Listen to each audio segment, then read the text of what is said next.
वाह काव्या दीदी, कितना सुंदर घर है ये। है ना? मेरा तो सपना है कि ऐसा मेरा सेम घर हो, जहाँ पे मैं रोज पेंटिंग करूं और शाम के टाइम गार्डन में मैं जाके वहाँ पे साइकिलिंग राइड दे दे। उदय, काव्या, क्या है बेटा? रात के 11 बज गए हैं। अब तुम दोनों सो जाओ, वरना कल सुबह स्कूल जाने के लिए नखरे करोगे।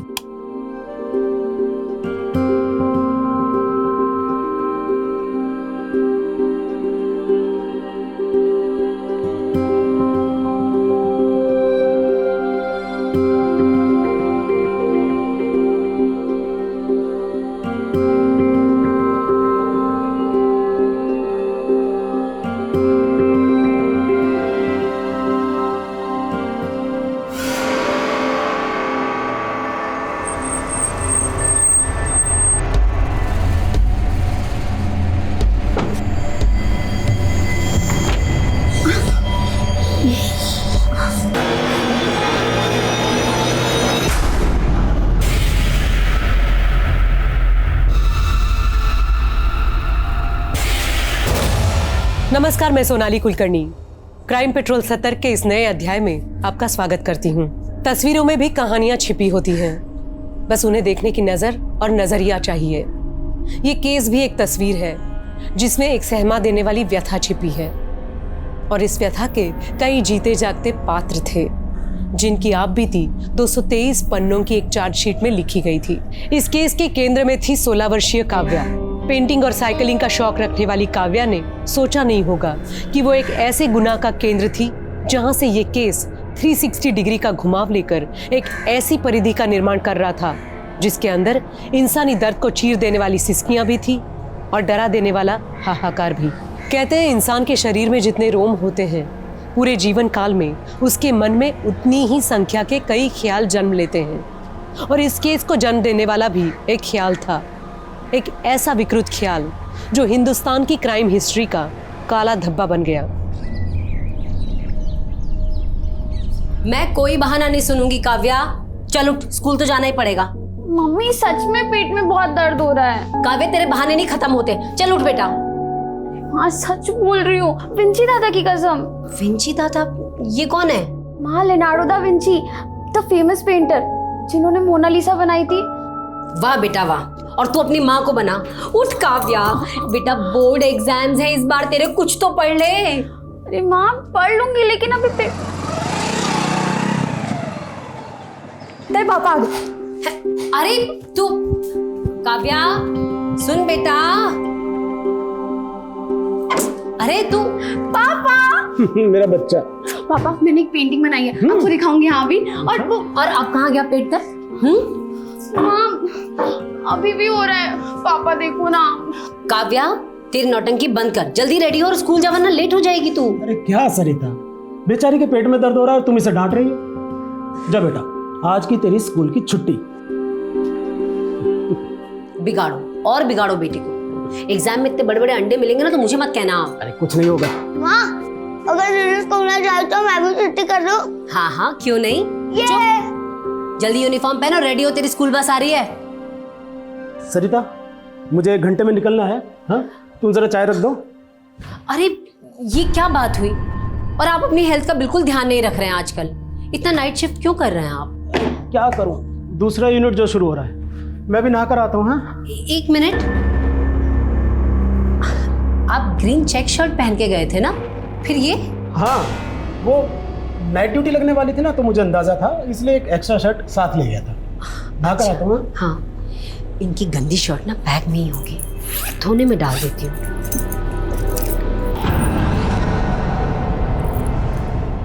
सरिता, हाँ, तुम ये मेरे बैग में क्या कर रही हो?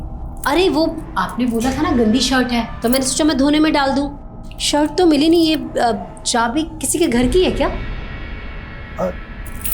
नहीं, वो घर की नहीं, गोडाउन की चाबी है। वो मैं अपने कपड़े गलती से फैक्ट्री में भुलाया था, तो कपड़ों की जगह ये चाबी उठा लाया। बहुत भुलक्कड़ होता जा रहा हूँ मैं भी। हाँ, तो एक काम करो, मेरी चाय बना दो, मुझे देर हो रही है। हाँ हाँ बना।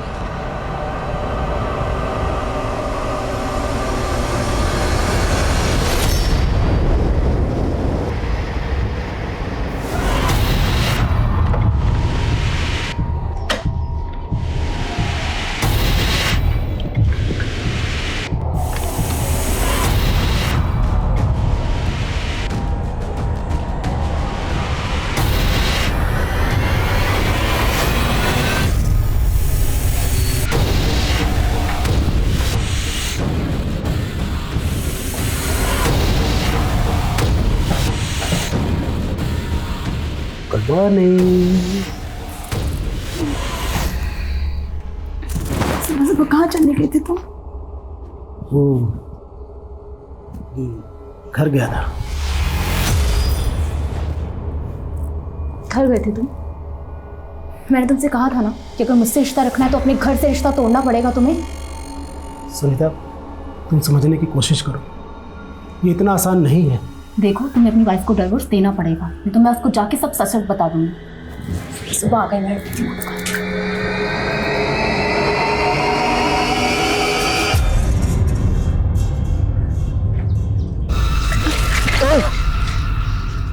Sorry. It's okay.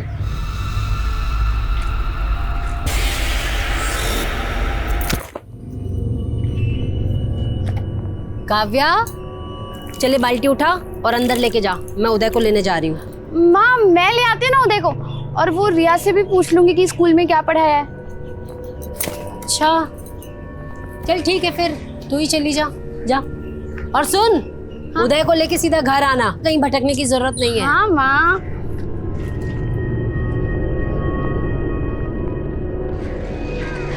Kavya, Kavya सुनना। काव्या, मुझे ना तुझसे काम था। क्या काम है रोनी आंटी? नहीं माँ, दीदी मुझे लेने नहीं आई, इसलिए रिया दीदी मुझे घर छोड़ने आई। बहुत लापरवाह हो गई है ये काव्या, पता नहीं कहाँ चली गई। रिया बेटा, अगर तुम्हारे घर काव्या आए ना तो उसे कहना उसकी मम्मी बहुत गुस्सा कर रही थी। ठीक है आंटी, मैं बोल दूंगी उसको। ठीक है बेटा, ठीक, बाय। P low. छी, क्या ये? इसमें से बहुत बदबू आ रही है। माँ, हाँ काव्या दीदी का फोन तो यहीं पे है।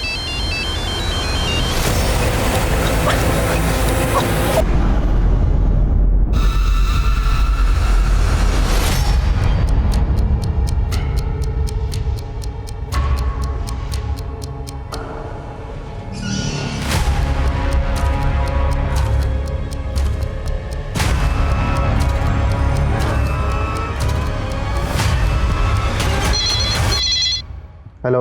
हाँ हेलो, हाँ जी, मैं मयूर की वाइफ बोल रही हूँ, मेरी उनसे बात करा दीजिए प्लीज। सरिता जी, मयूर ने 2 दिन की छुट्टी ली थी और पिछले 2 दिन से वो फैक्ट्री नहीं आया है। 2 दिन से नहीं आया?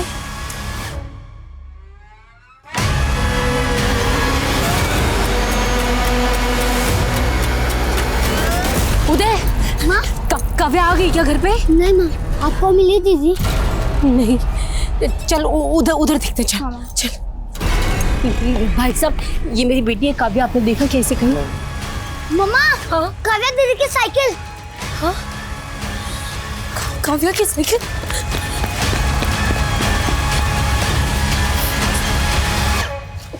भाई साहब सुनिए ना, ये मेरी बेटी है काव्या, 15-16 साल की है, ये उसकी साइकिल, आपने देखा क्या?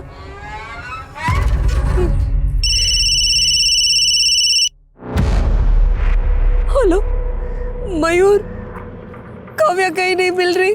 तुम फिक्र मत करो, मैं भी आ रहा हूँ, किसी काम में फंसा हुआ था। मयूर प्लीज झूठ मत बोलो, मुझे पता तुम 2 दिन से फैक्ट्री नहीं गए हो। क्या बोल रही हो सरिता? मुझे कोई बहस वहस नहीं करनी, बस मुझे काव्या मिल जाए, मुझे और कुछ नहीं चाहिए। काव्या जरूर मिल जाएगी, तुम परेशान मत हो, मैं आ रहा हूँ ना। तुम एक काम करो, तुम तब तक पुलिस को इन्फॉर्म करो।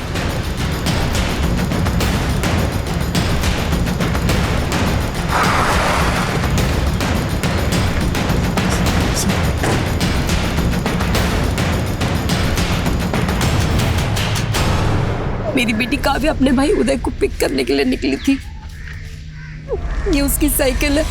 आप बिल्कुल फिक्र मत कीजिए, हमारी टीम आसपास के एरिया में पता कर रही है, आपकी बेटी बहुत जल्द मिल जाएगी। सर, इस पूरे एरिया में ना कोई दुकान है ना कोई सीसीटीवी। हम काव्या की फोटो आसपास के लोगों को दिखा रहे हैं। तो तू अपनी जांच का एरिया बढ़ा। Yes sir. किसी भी हालत में लड़की को दो।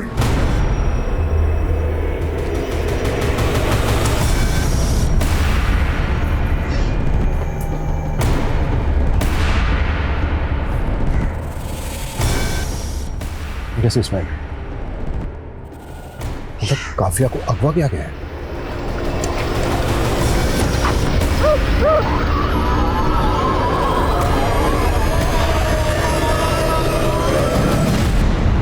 ये पूरा एरिया छान मारो, दिन दहाड़े ऐसी कोई लड़की गायब नहीं हो सकती। एक एक आदमी को काव्या का फोटो दिखाओ। किसी ने किसने काव्या को जरूर देखा होगा। Yes sir.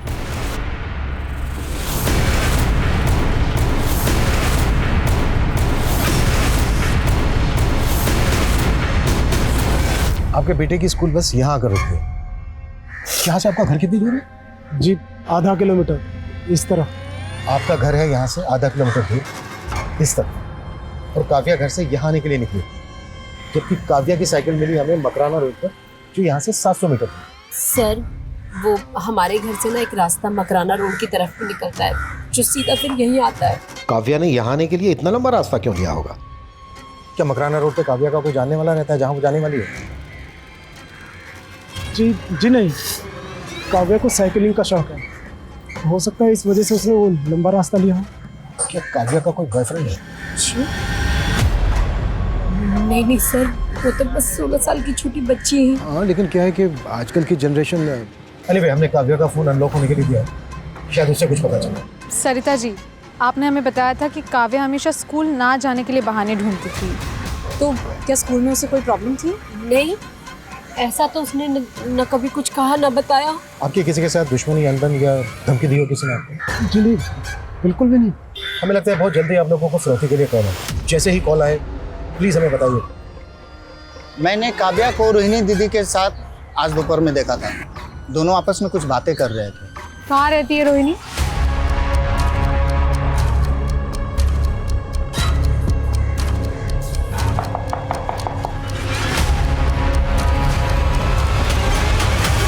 जी हाँ, मैं दोपहर को मिली थी काव्या से। काव्या काव्या सुन ना। काव्या, मुझे ना तुझसे एक काम था। क्या काम है रोनी आंटी? कल ना मेरे घर पाठ होने वाला है, तो मम्मी से कहना कि आए, ठीक है? 2 बजे तक आ जाए। ठीक है, मैं बोल दूंगी। काव्या की माँ उसे जगह जगह ढूंढ रही थी, आपने उन्हें बताया क्यों नहीं कि आप मिली थी काव्या से? मैं पूजा में मग्न थी, और एक बार पूजा में ध्यान लग जाता है तो फिर मेरा कहीं ध्यान नहीं लगता। अब मैं जाऊं? मेरी पूजा अधूरी है। जी।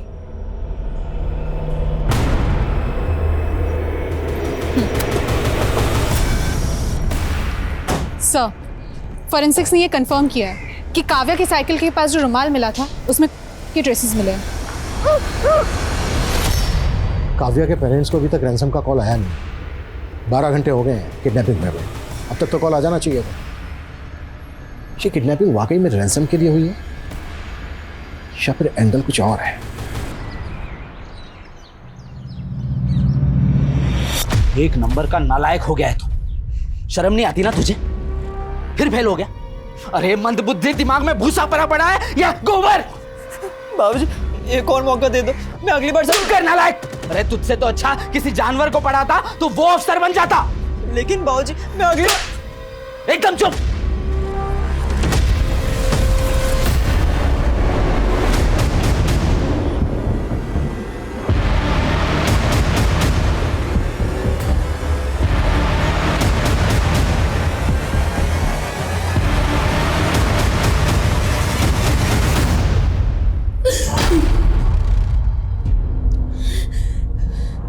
काव्या नहीं है। सुनो, ये काव्या नहीं है, ठीक है? ये काव्या नहीं है। किसी को भी ऐसे लटा के मत बोलो कि ये हमारी बच्ची, तो हम नहीं मानेंगे। ये काव्या नहीं, ये काव्या नहीं। संभालिए ये, अरे ये काव्या ही नहीं है इसमें। चलिए, ये काव्या नहीं है भाई, और मेरी बात शांत हो जाइए मैम, शांत हो जाइए। मयूर जी, ये जली हुई बॉडी हमें उसी एरिया के पास मिली जहाँ पर काव्या की साइकिल मिली थी। वैसे तो बॉडी 99% जल चुकी है, लेकिन राइट हैंड का कुछ हिस्सा जला नहीं, और उस पर एक मार्क है। ये देखिए मार्क, इसको पहचानते हैं आप?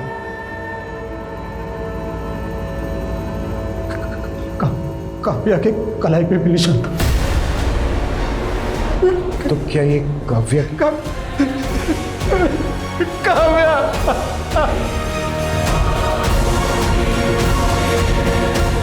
ना तो फिरौती मांगी गई है, ना ही कोई दुश्मनी का एंगल सामने आया है। आखिर 16 साल की बच्ची को कोई इतनी बुरी तरह से जलाकर क्यों मारेगा? काव्या का फोन अनलॉक हुआ? सर, मेरी साइबर टीम से बात हुई है, 1-2 दिन में हो जाना चाहिए। काव्या के पेरेंट्स ने किसी पर शक नहीं जताया। कहीं ऐसा तो नहीं है कि काव्या के पेरेंट्स हमसे कुछ छुपा रहे हैं जो इस केस से कनेक्टेड है? इसलिए इस केस की कड़ियाँ नहीं जुड़ रही हैं। एक काम करो, काव्या के पेरेंट्स की बैकग्राउंड करवाते। सर मैं सोच रही थी कि काव्या की फ्रेंड रिया से बात करूं। हो सकता है जो बात पेरेंट्स को ना मालूम हो वो दोस्त को मालूम हो। काव्या बार बार स्कूल ना जाने के बहाने ढूंढती थी। क्या स्कूल में उसे कोई बुली कर रहा था? नहीं मैम, ऐसा बिल्कुल नहीं था। उसका दिमाग कभी पढ़ाई में लगता ही नहीं था। उसका दिमाग तो हमेशा पेंटिंग बनाने में और साइकिलिंग करने में लगता था। काव्या के पेरेंट्स का कहना है कि उसका कोई बॉयफ्रेंड नहीं था। क्या तुम्हें पता है उसके बॉयफ्रेंड के बारे में? मेरे हिसाब से काव्या का कोई बॉयफ्रेंड नहीं था। गुड्डू इधर आ। यहाँ भी पीछे, स्कूल में भी पीछे। हाँ, आगे कब बढ़ेगा? अरे स्कूल में तेरा नाम जनक रखा था, ये सोच के कि राजा जनक जैसा विद्वान बनेगा, और तू नाम खराब करने पे तुला है। अब दिसंबर, आजकल बहुत नाटक हो गए तेरे। हैं? अरे बाजार भाव से ज्यादा पैसे दे रहा हूं, फिर भी तू नाटक कर रहा है। देखिए प्रमोद जी, मैंने पहले ही आपसे कहा है कि मुझे वो जमीन नहीं बेचनी। सोच ले दिसंबर, बेटा छोटा है भी तेरा। देखिए धमकी मत दीजिए। वरना क्या करेगा तू? वरना क्या? अरे साला 2 करे का आदमी सर पर बैठेगा, सर पर बैठेगा। ओए पिल्ले, मुझ पे हाथ उठाएगा, मुझ पे हाथ उठाएगा। गुड्डू क्या किया तूने? सर फोड़ दिया। अरे पकड़ो पकड़ो, सर फोड़ दिया।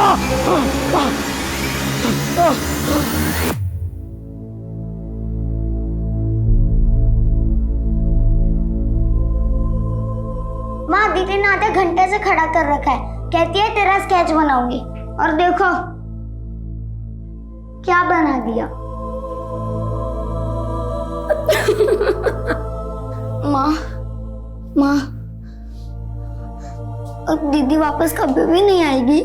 बोलो ना माँ, चुप क्यों हो?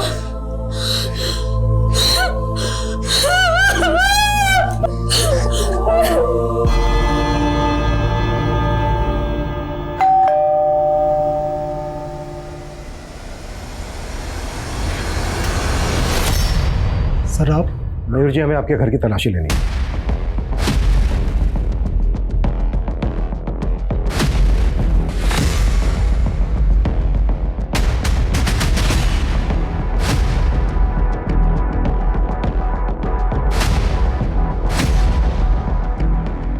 ये पेंटिंग काव्या ने खुद बनाई थी? जी हाँ, इसी ने बनाई है। लेकिन लेकिन आप लोग ये ढूंढ क्या रहे हैं? बेटी हमारी मरी है और आप हम ही पर शक कर रहे हैं। ये मयूर जी, हम आप पर शक नहीं कर रहे हैं। हमें बस एक क्लू की तलाश है जिससे ये पता चल सके कि काव्या के साथ जो हुआ वो क्यों हुआ। यही सवाल तो मुझे खाए जा रहा है। मेरी और सरिता की किसी से ऐसी कोई दुश्मनी नहीं है कि कोई हमारी बेटी को मार दे। मरी नहीं है मेरी बेटी, मेरी बेटी मरी नहीं है। मेरी काव्या जिंदा है, वो जिंदा है।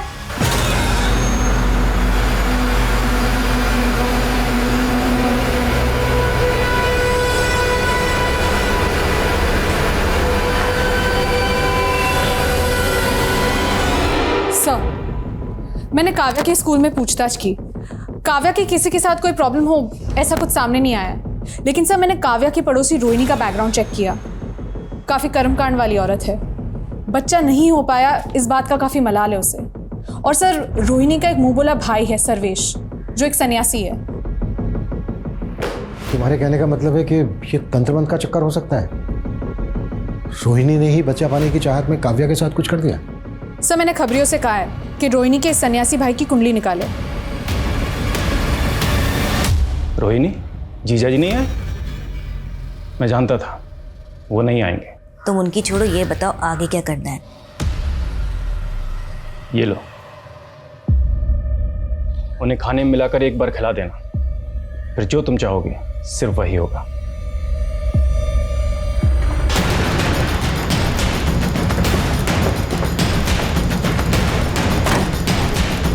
पीछे हटो, पीछे हो जाओ, चलो पीछे हो जाओ, पीछे हो जाओ, चलो हटो।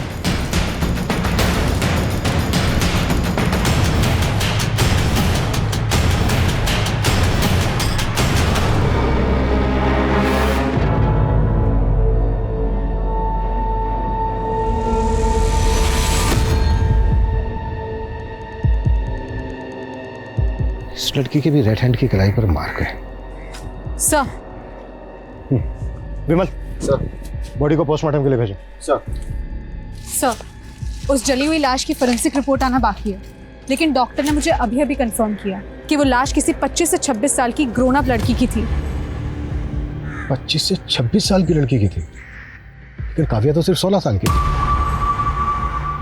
तो क्या मयूर से गलती हुई,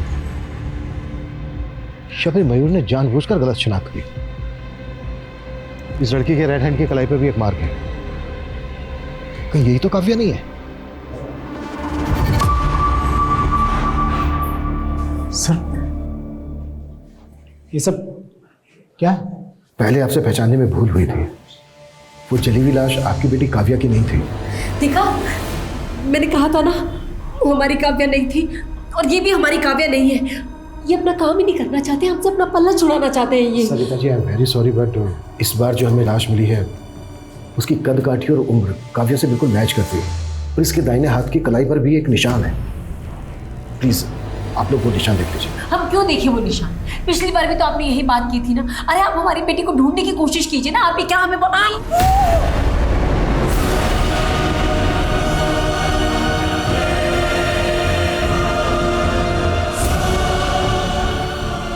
ये मेरी बेटी नहीं है।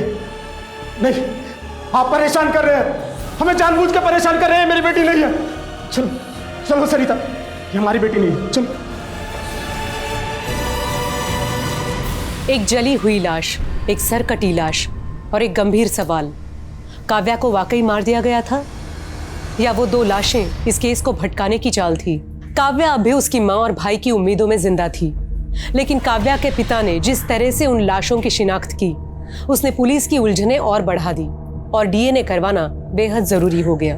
डीएनए लगभग 30 दिन का समय लेने वाला था और अब तक ये चर्चाएं गर्म थी कि इस केस के इन्वेस्टिगेटिव ऑफिसर ने अपने पिछले 2 केस 48 घंटे के अंदर क्रैक कर लिए थे।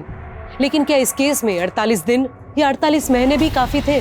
पुलिस ने किडनैपिंग, रंजिश, ऑनर किलिंग और तंत्र से जुड़ी कई थ्योरीज बनाई थी, लेकिन इस केस की जड़ से एक विशालकाय पेड़ पनप रहा था, जिसके गुनाह की गर्म छाया सारा माहौल गर्म करने वाली थी।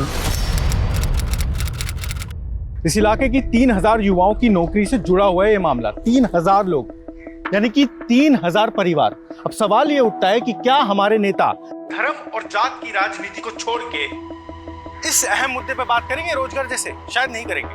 मैं दुष्यंत, कैमरामैन सुभाष के साथ अब तक। दुष्यंत, ये क्या फीके फीके न्यूज देते रहते हो यार, थोड़ा तड़का लगाओ ना। सोनाली, मैं जर्नलिस्ट हूँ, मैं बावर्ची नहीं हूँ।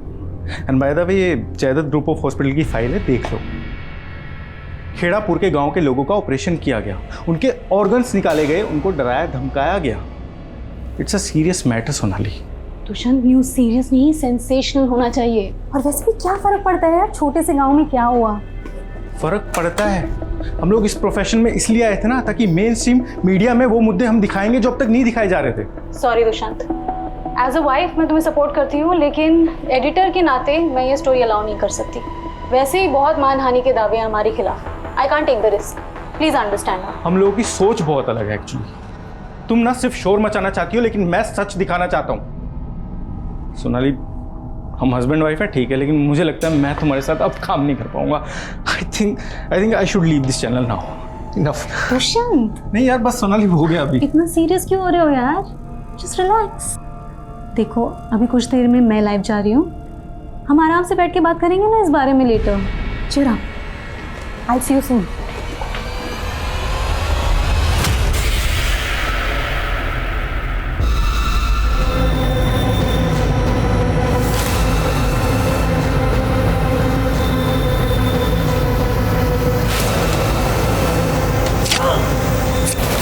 हाँ सर, माना कि मैं एक बांझ हूँ, लेकिन इसका मतलब ये नहीं कि मैं किसी और के बच्चे को मार दूंगी। देखिए, हम आप पर ऐसा कोई इल्जाम नहीं लगा रहे, पर हमने सुना है कि आप बच्चा पाने के लिए बहुत पूजा पाठ करती हैं, दूसरी विधियां करती हैं अपने इस मुंह बोले भाई के साथ मिलकर। हाँ, तो इसमें गलत क्या है? इस तरह की पूजा पाठ में बलि भी दी जाती है, इंसान की बलि। इंसानी नहीं, पशु की बलि दी जाती है इंस्पेक्टर साहब। शास्त्रों में शस्त्रों से ज्यादा शक्ति होती है, और इसी शक्ति की मदद से मेरी बहन को बच्चे की प्राप्ति होगी। ये बात मैं लिखित में दे सकता हूँ। महोदय, यदि आपने दोबारा हमारी बात काटने का कष्ट किया तो आपको हमारी शक्ति का परिचय होगा, और ये बात मैं भी लिख के दे सकता हूँ। बलि के लिए बकरे कहाँ से लाए जाते थे? एक एक डिटेल देना हमें। तुम्हारे दिमाग में चल क्या रहा है मयूर? ना कोई कॉल, ना कोई मैसेज, ना कोई रिप्लाई। तुम कर क्या रहे हो? कितने दिनों से तुम्हें कॉल कर रही हूँ मैं। सुनीता, तुम समझने की कोशिश क्यों नहीं कर रही हो? तुम्हें पता है यहाँ पुलिस आ रही है, बिना मतलब हम पर शक करेगी, बाल की खाल निकालेगी। तुम समझा करो ना, बस थोड़ा सब्र करो। मैं अभी तुम अभी भी सुनीता के टच में हो। सरिता, तुमसे ज्यादा घटिया और सेल्फिश बाप इस दुनिया में कोई नहीं होगा मयूर। Shut up! निकल जाओ यहाँ से और जाके रहो अपनी उस प्रेमिका के साथ। सुनीता सिंह? जी सर, मयूर का पिछले 1 साल से सुनीता सिंह के साथ अफेयर चल रहा है। काव्या की मौत का कनेक्शन इस अफेयर से तो नहीं है? कहीं ऐसा तो नहीं है कि काव्या का पिता मयूर ही काव्या की मौत का कारण है?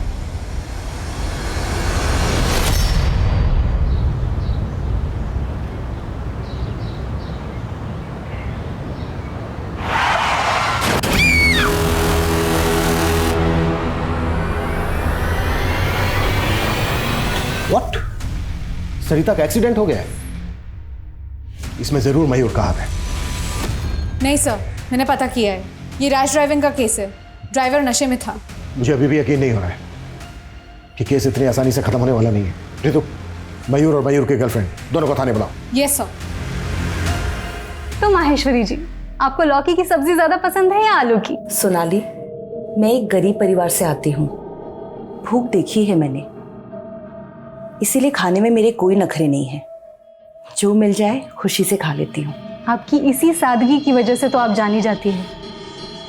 हाँ सर, मेरा और सुनीता का अफेयर है, लेकिन आप इसका गलत मतलब निकाल रहे हैं। मतलब ये है कि तुम्हारी बीवी और बेटी इस रिश्ते के खिलाफ थे, इसलिए तुमने दोनों को एक एक करके हटा दिया। अब अगला नंबर किसका है? उदय का? आप मुझ पर जो चाहे इल्ज़ाम लगा सकती हैं। वैसे भी एक शादीशुदा आदमी के साथ अफेयर रखने वाली औरत को ना सोसाइटी में कोई इज्जत मिलती है, ना ही उसके अपने परिवार में। हमें आपके अफेयर से कोई लेना देना नहीं। एक 16 साल की लड़की की जान गई है और अब उसकी माँ भी मारी गई है।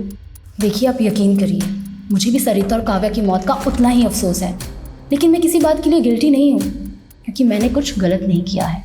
आप कुछ भी बोल रहे हैं सर, और एक बात साफ कर दो, मैंने और सुनीता ने तय किया है कि हम शादी करेंगे, और सुनीता उदय को सगी माँ की तरह प्यार देगी। हम उसे कोई तकलीफ नहीं होने देंगे। हमारी नजर रहेगी तुम पर। काव्या की मौत का हिसाब आना भी बाकी है।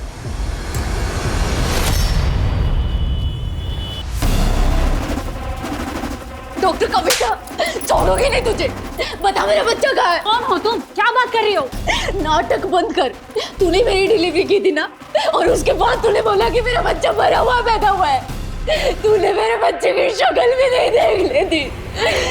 मेरा बच्चा कहाँ है? मैं छोड़ूंगी नहीं तुझे। बता मेरा बच्चा कहाँ है? बता मेरा बच्चा कहाँ है?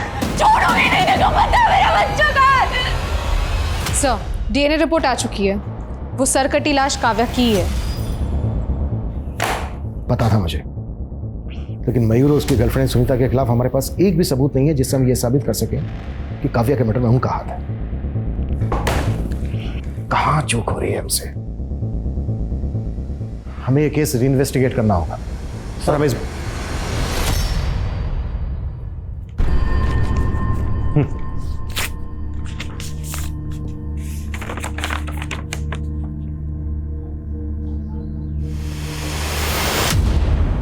क्या हुआ सर?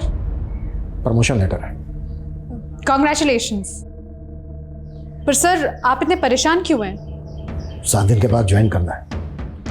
इसका मतलब यह है कि इस केस को सोल्व करने के लिए हमारे पास सिर्फ 7 दिन है। किसी भी हालत में इन 7 दिन के अंदर में केस सोल्व करना है। Yes sir.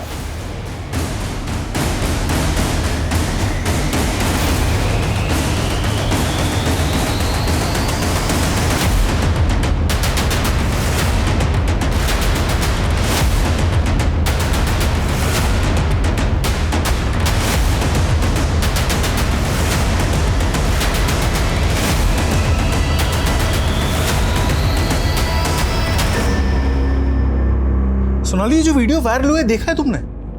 सबसे पहले इस औरत का बच्चा ऐसे छीन लिया और बाद में कह दिया कि बच्चा ही मरा हुआ पैदा हुआ है। आई एम श्योर ये जायदाद ग्रुप ऑफ हॉस्पिटल्स का इस स्कैम से कुछ ना कुछ कनेक्शन जरूर है। क्या दुष्यंत, जब देखो तुम काम की बात करते रहते हो। Let's talk about us. कितने दिन हो गए ना हमने अच्छे से टाइम स्पेंड नहीं किया।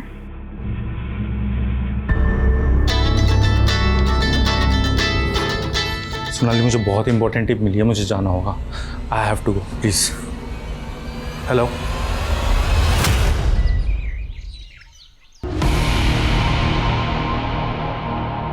राजा चल। भाग्यवान, अरे जल्दी आ जरा। ये गुड्डू है, आज से घर के सारे कामकाज यही करेगा ना? हाँ, बस ऐसी नजरें और सोच नीचे रखना। ये पिंजरा ही आज से तेरा मुकद्दर है। चल जा, जो ये बोलेंगे वो करना। जा जा।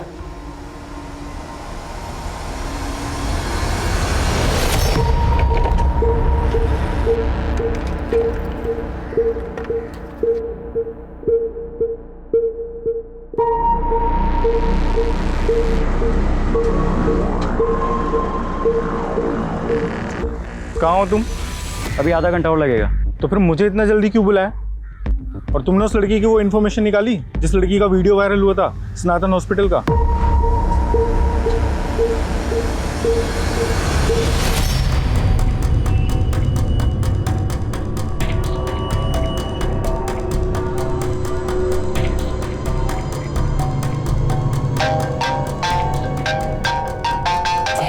एक मिनट खुमा। हेलो। सॉरी सोनाली मैम, इस टाइम आपको डिस्टर्ब किया। दरअसल दुष्यंत सर ने मुझे विशाल नगर बुलाया था। 1 घंटे से उनको कॉल कर रहा हूँ, उनका फोन ऑफ आ रहा है, अभी तक आए भी नहीं वो। क्या वो आपके साथ है क्या? कहीं फंस गया होगा, खुद ही कॉल कर लेगा। और हाँ, मैं मीटिंग में हूँ, मुझे दोबारा डिस्टर्ब मत करना। Okay ma'am.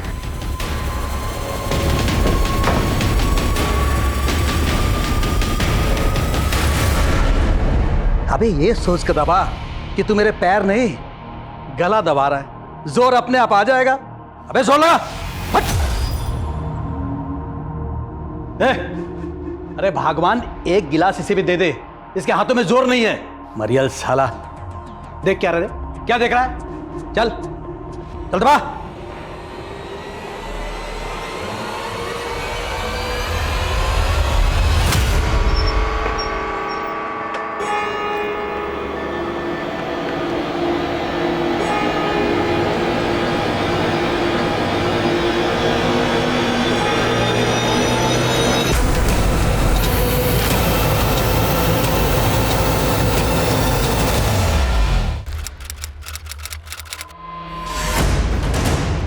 जैन सर। जय हिंद जिंदल। अब तक न्यूज़ चैनल का को फाउंडर दुष्यंत 2 दिन से मिसिंग है। आज उसकी वाइफ सोनाली, जो खुद चैनल की एडिटर है, उसका फ़ोन आया था मुझे। अब ये केस तुम हैंडल करोगे। जैन सर।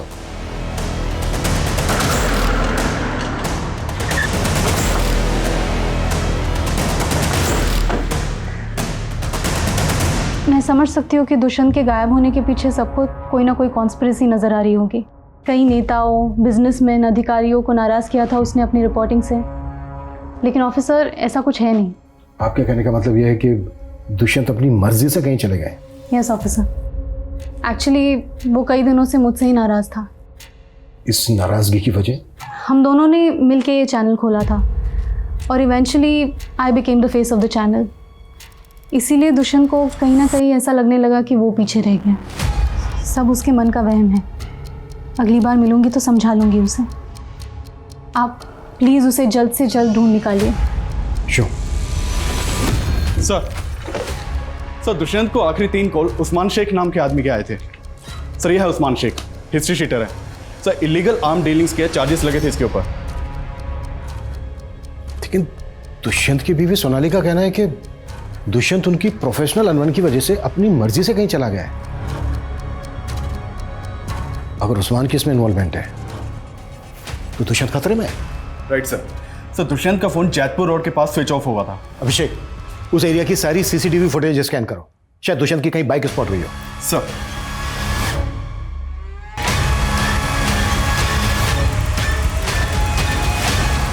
उस्मान सैयद दुष्यंत किसी ड्रग डीलर के कांटेक्ट में था। देखिए, अगर बात पैसों की होती तो अब तक रैंसम का कॉल आ चुका होता आपको। हमें डाउट है कि उस्मान को किसने सुपारी दी दुष्यंत की। माय गॉड, वो किस हाल में होगा? आपको शक है किसी पर? नहीं, अभी कुछ समझ में नहीं आ रहा है। मैं आपको खुद फ़ोन करूंगी। Please give me some time.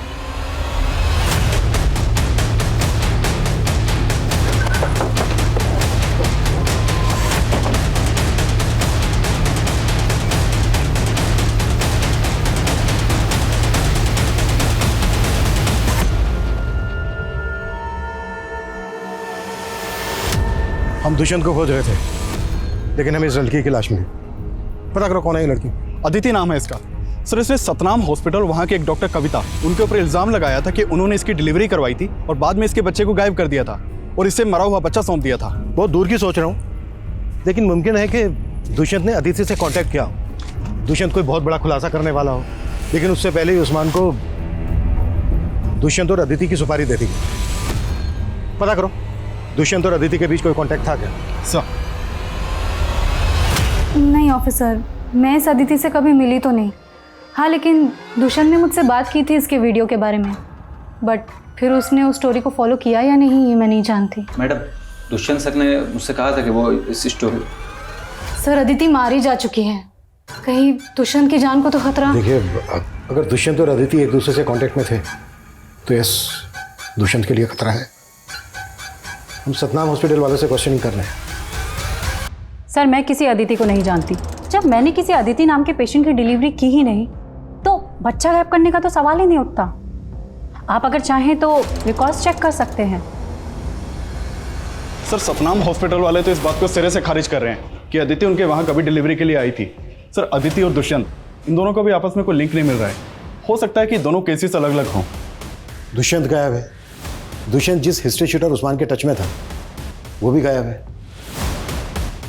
कुछ तो मिस कर रहे हैं हम लोग। सर मैंने खबरियों को सोनाली की कुंडली निकालने को कहा था, तो पता चला है कि सोनाली का एक कुणाल नाम के बिजनेसमैन के साथ अफेयर चल रहा है। सर कुणाल दुष्यंत का ही दोस्त है और दुष्यंत के चैनल को इसी ने फंड किया है।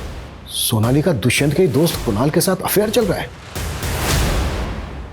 और एक बात, 2 महीने पहले दुष्यंत ने जयदत्त हॉस्पिटल में चल रहे स्कैम को एक्सपोज किया था। कहीं दोनों हॉस्पिटल्स का आपस में कोई कनेक्शन तो नहीं है? अपने खबरियों को जयदत्त और सतनाम हॉस्पिटल में काम पे लगा। पता कर कौन सा गोरख धंधा चल रहा है वहाँ, और ये अदिति की फैमिली का कब पता चलेगा। जल्दी पता कर, टाइम बहुत कम है हमारे पास। ठीक है साहब, करता हूं। ऑफिसर, यहाँ मेरे हस्बैंड इतने दिनों से लापता है और आप उन्हें ढूंढने की जगह मेरी जासूसी कर रहे हैं। मेरा अफेयर है या नहीं है इसका इस केस से कोई ताल्लुक नहीं है। अगर ये केस आपकी बजाय किसी नेता या अभिनेता से जुड़ा होता ना तो आपने अब तक ब्रेकिंग न्यूज़ बनाकर डिबेट शुरू कर दी होती। हमें आपकी तरह चिल्लाकर झूठ को सच बनाने की आदत नहीं है। हम सच को ना खोद के निकालते हैं। आपके पति दुष्यंत की सच्चाई भी हम सामने लाकर रहेंगे। हेलो सर, उस्मान का पता चल गया है। उठा लो उसे।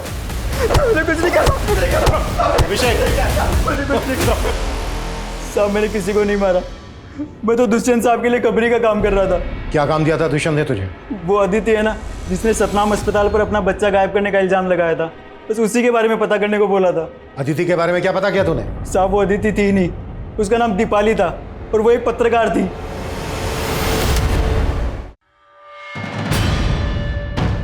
सर उस्मान सही बोल रहा था। दीपाली और अदिति जिस अखबार के लिए काम करती थी उससे मेरी बात हुई। एक जर्नलिस्ट इतने रेप्यूटेड हॉस्पिटल पे आखिर ब्लेम क्यों कर रही थी? क्या दुष्यंत ने दीपाली को प्लांट किया था या फिर कोई और दीपाली को इस्तेमाल कर रहा था दुष्यंत के खिलाफ? आज का बुलेटिन यहीं समाप्त होता है। अंत में एक रिक्वेस्ट, अगर आपको मेरे पति दुष्यंत के बारे में कोई भी जानकारी मिलती है तो कृपया नीचे दिए गए नंबर पर संपर्क करें। Thank you. तो महेश्वरी सतनाम और जयदत्त इन दोनों हॉस्पिटल में साइलेंट पार्टनर है। Yes sir. और वो अब तक चैनल के एडिटर सोनाली, उसके भी काफ़ी करीबी ताल्लुकात हैं महेश्वरी के साथ। मैडम के ऊपर करप्शन के कई चार्जेस हैं और मैडम की इमेज को क्लीन करने के लिए पूरे जोर शोर से लगी है सोनाली। महेश्वरी जी, इस बार आपका इंटरव्यू आपके गांव में करेंगे। अपने पापा को भी साथ रखिएगा। हाँ, जनता के दिलों को छू जाते हैं ऐसे मोमेंट्स। जनता की नब्ज हम नेता तो मैंकर से ज्यादा समझते हैं, वो सब हम पे छोड़ दो। खैर ये बताओ, तुम्हारे पति दुष्यंत की कोई खबर मिली? लेकिन सर आप ही ने तो ये केस मुझे हैंड ओवर किया था। देखिए सर, मैं इस केस को सॉल्व करने के काफी करीब हूँ। जिंदल, नो मोर आर्ग्यूमेंट्स। दुष्यंत का केस पांडे के हवाले करो और कल आकर मुझे हेडक्वार्टर में मिलो। जय Hind sir. Sir Maheshwari madam के इस इलाके में लगभग 15 इलीगल प्रॉपर्टीज हैं और मैडम को बने हुए अभी सिर्फ 2 ही साल हुए हैं। ये देखिए सर। और मेरे पास सिर्फ 24 घंटे हैं। हेडक्वार्टर से कॉल आ गया है। जो लोग चाहते ही नहीं है मैं इस केस को लेके आगे। This system is so.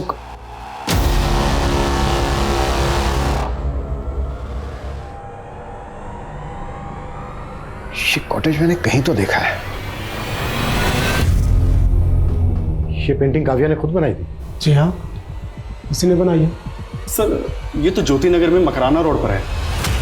Yes, Kavya murder case. नहीं सर, आपके जाने के बाद काव्या के केस में कोई प्रोग्रेस नहीं हुई है।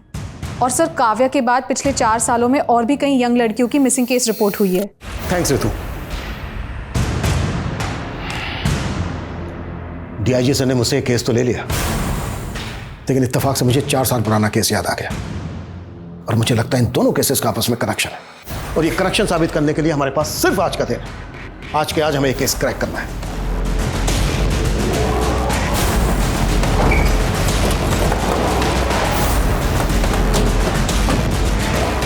चलो।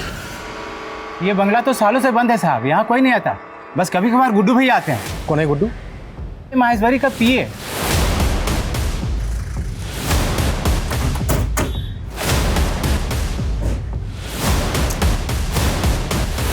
ट्रांसफर से जी नहीं भरा क्या, जो डिसमिस होने का मन बना लिया?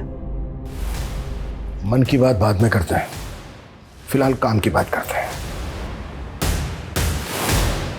क्यों जनक उर्फ गुड्डू, यही नाम है ना तेरा? इंस्पेक्टर, आपको शायद कोई गलत आपकी बेनामी संपत्ति है ना, आपका वो फार्म हाउस मकराना रोड पर।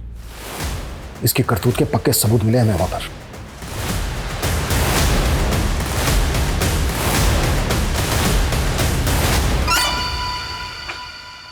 सर बहुत गंदी बदबू आ रही है इसमें, ये देखिए सर।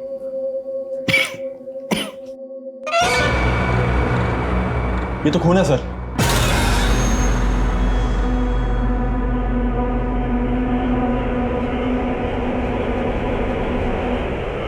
कुछ याद आया गुड्डू भैया?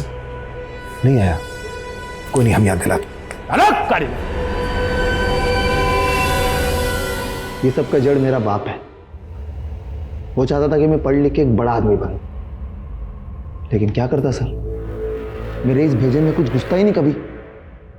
परेशान हो गया था उसकी मार खाते खाते। एक दिन प्रमोद मेरे बाप को मारा था, मैंने अपने बाप को बचाने के लिए प्रमोद का सर फोड़ दिया, और बदले में मुझे क्या मिला? अपने बाप की मार। एक दिन ना दिमाग खसक गया मेरा, और मैंने अपने बाप को ही मार दिया।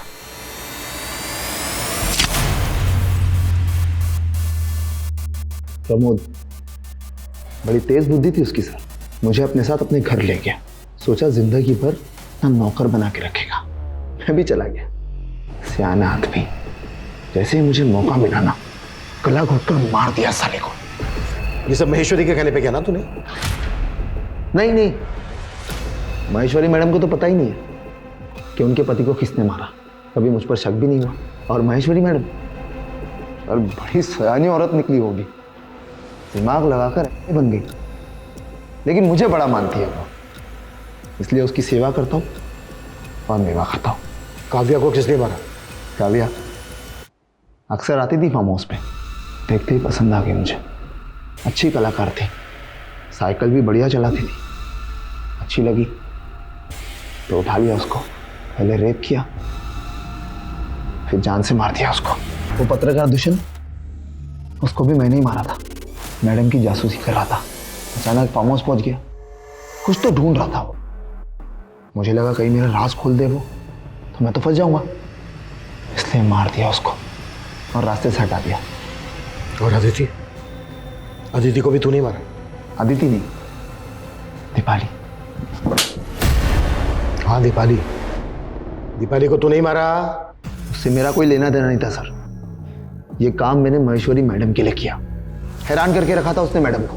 वो न्यूज़ रिपोर्टर थी, लेकिन एक दुखियारी औरत बन के आके हॉस्पिटल में बैठ गई ताकि वीडियो वायरल कर सके और लाखों दुखियारी औरतें हॉस्पिटल आ जाए। अरे हॉस्पिटल पे इंक्वायरी बिठाना था उसको। वो जो नवजात बच्चे गायब हो रहे थे, उसके स्कैम को एक्सपोज करना चाहती थी वो। मारना पड़ा, इसलिए मार दिया। अब तक टोटल कितने लोगों को मारा है तूने? 30। पूरी गिनती रखता हूँ सर। जो दिमाग है ना, बहुत तेज हो गया मेरा।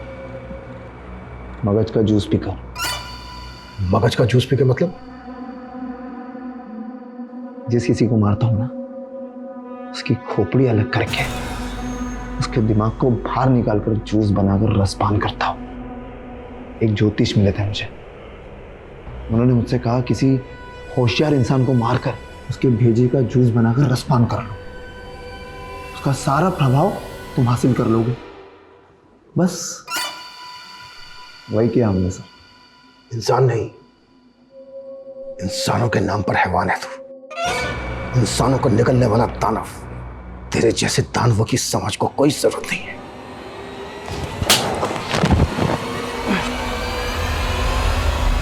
हमने आदि मानव से मानव बनने और मानवों द्वारा निर्मित की गई कई सभ्यताओं के विकास और पतन की गाथाएं सुनी होंगी, लेकिन ये गाथा मानवीय अस्तित्व को विचलित करने वाली व्यथा है। ये ख्याल ही आतंक से भरा हुआ है कि कोई इंसान को मार के खा सकता है। लेकिन जनक ने दावा किया है कि वो लगभग 30 लोगों को मार के उनके मगज का मांसाहार कर चुका है। नोएडा के निठारी कांड के बाद ये हिंदुस्तान का दूसरा कैनिबल यानी नरभक्षी हत्याकांड है। और हैरानी की बात ये थी कि ये सभी हत्याएं सन 2005 से हो रही थी। अलग अलग क्षेत्रों से आए दिन कई लोग गायब हो रहे थे और आखिरकार ऑन रिकॉर्ड फाइल हुए 18 मिसिंग केस और 4 हत्या के केस लगभग 15 साल बाद न्याय की दहलीज पर पहुंचे। लेकिन जनक जैसी विकृत मानसिकता के अपराधियों की मानसिक स्थिति पे ये सवाल उठने लगते हैं कि कहीं वो एबनॉर्मल तो नहीं, और इस परिस्थिति में कातिल को सजा में रियायत मिल जाती है। लेकिन मेडिकल रिपोर्ट ने जल्द ही ये साफ कर दिया कि जनक एबनॉर्मल नहीं था, लेकिन बचपन से पनप रहे मानसिक अवसाद ने उसको इतना खूंखार अपराधी बना दिया। अब मैं सोनाली कुलकर्णी आपसे विदा लेती हूँ। फिर होगी मुलाकात एक नए और चौंका देने वाले केस के साथ। देखते रहिए क्राइम पेट्रोल सतर्क। जय हिंद।